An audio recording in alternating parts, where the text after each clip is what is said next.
Do you find fixing memory leaks unpleasant, boring, and time consuming? Well, it is. But today I'd like to show you how to make it a little less of all of those things. What's the craziest developer bug you've ever had to fix? For me, it has to be a memory leak. We had this app that we were working on. It was a social media app, and a memory leak was causing videos to just stop playing in the app. And to reproduce it, you had to click on a photo, click to the profile, click into another photo, click into another profile, and do this like 4 layers deep to cause it to happen. And so when debugging it, it took forever to figure out what was going on because I had to manually start the app, click through all these steps, and it was a nightmare. It took forever. So today I'm going to show you how you can get around that issue using tests. And specifically, we're going to do this with Swift testing. Suppose you've been asked to figure out why this controller is leaking. You've been going through the code, you've noticed that it doesn't get released. It just keeps coming and coming, like Agent Smith in the Matrix. There's just more and more of them, and they never go away. What do? What's the quickest way? Well, you figured out in general what's going on, and you figured out that, hey, this setup call seems to be the linchpin that's causing the issues. How do you fix it? What's the quickest way to go about doing this? Well, that's where testing comes in. Testing can allow us to speed it up so much quicker because when we make alterations here to think if we're going to fix it, we don't have to go through all the steps. We don't have to go 4 levels deep into our code. We can simply rerun the test that says, hey, is setup still breaking it? Are we still retaining it? And so let's get started and figure out how we're going to do that. All right, now we're going to add our testing suite. So it's really pretty easy. You just come over here to your targets. We're going to add a new target. We're going to filter for test. And we're going to add a new testing bundle. Hit next. Here we're going to make sure we've selected Swift testing and not XC testing. Name it what you want. Here we go. My testing app. We're going to go into here. Now we've got this beautiful test example. What we're going to want to test here is not example. We're going to want to test our setup. Okay. Let's take a moment to discuss what we're trying to accomplish here. We know our object's leaking, and what we want to do is exercise the code that we believe is leaking really quickly so that we can figure out whether our alterations are fixing the problem. Now, to do that, we both need to hold it in memory and then release it in memory and check that it's been released from memory. Now, in XC test, in a previous video, I've shown that you do that with a teardown block. But we don't have access to teardown blocks in Swift testing. So we're going to have to go through this another way. And that other way is through an auto release pool. You can read up on auto release pools on Apple, and I'll put a link to that in the description. But the gist of the idea is an auto release pool is kind of like Vegas. What happens there stays there. So any object, anything that's created inside an auto release pool is released and just thrown away as soon as you exit the block. So what we're going to do is we're going to create an object in that block, but we're going to assign a weak reference to it outside from an object that exists outside the block. And then we're going to check that weak reference on the other side of the block to see if, hey, is it really nil? Because if it's not released, we know that it's got a retain cycle.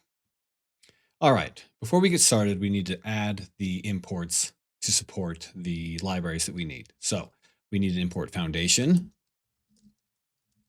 And we also need to import our app so that we can have access to the internal controller. So at testable, my app. All right, so now we can get started. So we're going to create a weak variable.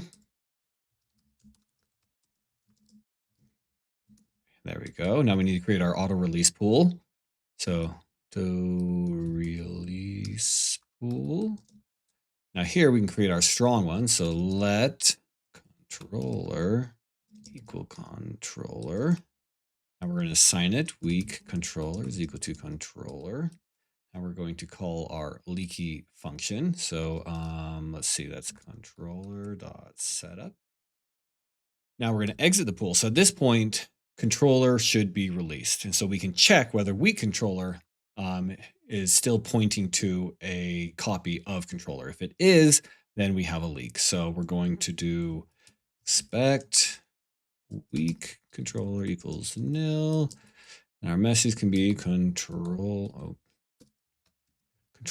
is leaking memory. All right, so let's give this guy a run. And it's failing. Okay. Now we expect that this is our guy. So our first step, we can comment him out and run it. And this is the glory of tests. Oh, look. Okay, now we know for sure that something inside of that setup is causing our problems.